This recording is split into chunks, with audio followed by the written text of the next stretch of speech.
No, I am not pulling up a clip of it when we have this.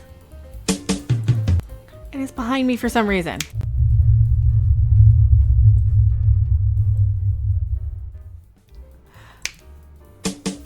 Better, that's better. I am Mecha. Guess what they did? No, I'm not pulling up a clip of Lower Decks. Not today! Not on a Da Vinci's watch! Lower Decks did it. They did it fine. No, don't turn me off me. Lower Decks finally did it. The thing that we never asked them to do. See, that wouldn't be so... Did they do that finally? I don't know if they did that finally. Are we tired of that clip? I'm not tired of that clip. They made... Oh, God. This is pathetic.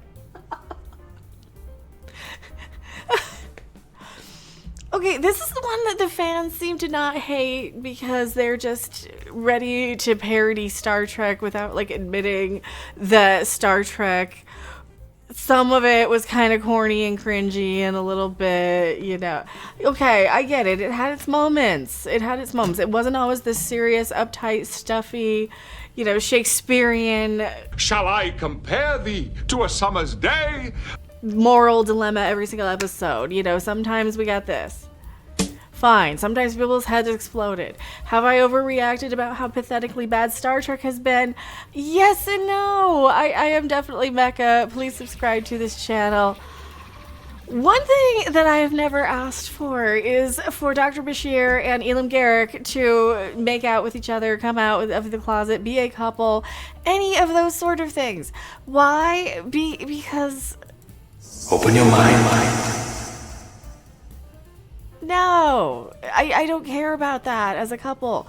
I kind of assumed Garak was banging, what's his name, Gul Dukat's daughter. No, that was a different thing. That was his daughter. I don't remember whose daughter that was. Why am I not remembering Deep Space Nine? Because it's been a very long time since I've seen it. What did I remember? Dr. Bashir hitting on Dax quite a bit, Dax ending up with Worf, and all of the... Oh yeah, it had a lot of relationship stuff too that I didn't like about that. Particularly... Open your mind.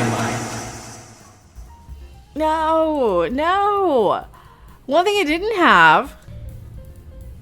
In short, in matters vegetable, animal, and mineral, you are the very model of a modern Major General. That's not true. Somebody sang somewhere in Star Trek. Oh, Dr. Crusher was tap dancing. All right. I am too uptight about it. I can admit it. No, I just never needed the queer bait, basically. This seems like a lot. I mean, Star Trek's already come around as the gayest Star Trek ever. Is there something I can do for you, Captain?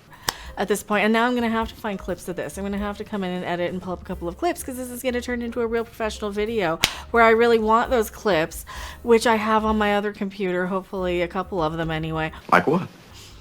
And the, like I said, the queer baiting of it. We already have Star Trek Discovery as the one that is quote-unquote the gayest one ever.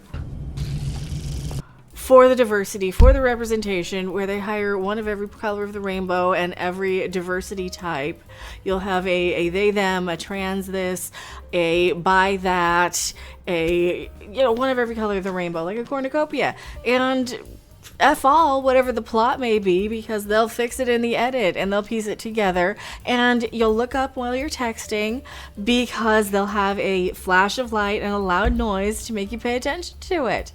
And now they're doing the thing where they have to run an article. It's like, hey, remember Lower Decks that you stopped watching, Mecha, because it was just so awful, filled with reference. Yeah, I know. It's always weird revisiting planets from the TOS era. You know, Spock, Scotty, those guys. Get destroyed by a gamester of Triskelion or whatever. A tribble? Yeah, that's for personal use. You were sort of my Chadich. Yes. And the linorama, where they just, who said that? Somebody said that. I'm stealing that term. Is when they just spew lines on top of each other constantly, where they can't get a word in edgewise, and they do nothing but talk constantly over each other. This guy's not even crying and his toes are getting digested. They are? Shut up, don't move. There's no space for breathers. There's no time for the joke to land or not. It's just joke, reference. You know, like that time over here where we talked about... Am I pretty enough to be sexually harassed? No, it's supposed to cut away completely. What are they? Sure, why not? And now they're resorting to the queer bait. I mean, were they kind of ambiguous? They could have been. Who cares? That was the beauty of it back in the day, where if you wanted them to be, you could kind of fill in that in your own head and have that little fantasy and pretend you're there with them if you wanted to be there with them. And you could commit and admit to all of your whatever crushes if you wanted to or not. You know, now it seems like they're just forcing everybody out of the closet whether they want to be or not. Here you go. Characters Julian Bashir and Elim Garak brimmed with chemistry throughout the series run, but if there was anything real behind the relationship, viewers never got to see that. That pairing remains a fan favorite, and fans have speculated for years. And yes, created plenty of fan fiction about the real relationship potential between the two. Now shippers finally got their happy ending. Oh, did we see that part of it too? Darling, I haven't thought about it at all. Oh no, ew, bad. No, bad. Forgive me, I take it back. Thanks to the latest episode of Lower Decks. In Fisher Quest, the penultimate episode of Lower Decks, as it wraps the 5th and final season, the series' ongoing dimensional rift storyline reaches a boiling point. They had a dimensional rift, how fun. This comes to following an alternate version of Boimler, Jack Quaid. Oh, I remember seeing his taint and getting in trouble for showing you that. As he embarks, it was censored too, embarks on a covert interdimensional mission to investigate the Fishers. See, I would have loved Lower Decks if it hadn't have just been lines, reference. They're scanning again. About me being the cleaner? You know who I hate? Remans. They're the worst. Like whenever Q shows up. We might be in a parallel dimension. And you are? Did Picard know about the Borg, giant Spock on Phylos, ghost in the lamp thing from the Scottish planet that she hooked up with that one time? That whole thing. Drumhead! In what may be the most self-referential episode. Right there. It's right there in there. I can't stand the references. In Star Trek history, Fisher Quest features a slew of returning cast members from across the franchise universe as alternate members of Boimler's crew. T'Pol from Enterprise, Harry Kim from Voyager, Medic! We got a battle damaged Kim here! These Harry Kims are stronger than they look. Lily Sloan from First Contact, and most notably Bashir and Garak from Deep Space Nine. First crossing paths when they starred in Deep Space Nine. We know that. Alright, so what happens? It sparks, they're finally depicting the spark between the characters.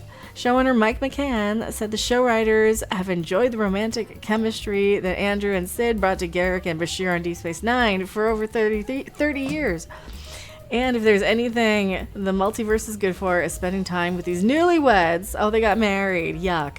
As they explore the universe and their relationship together. Oh, for crying out loud. Okay, so everybody campaigned for the conventions, and they're like, yes, they want. All right. My problem is, sometimes you want to leave the fans wanting more. You want to leave it ambiguous. You don't need to tie up every single loose end on every single character in the background of your storylines. Sometimes it's better to leave it up for the imagination. So, I am Mecca. What do you guys think? Are you satisfied knowing that they're gay and they tied the knot and... She's not a Christian! It's irrelevant what religion the Cardassians are at this point, lady.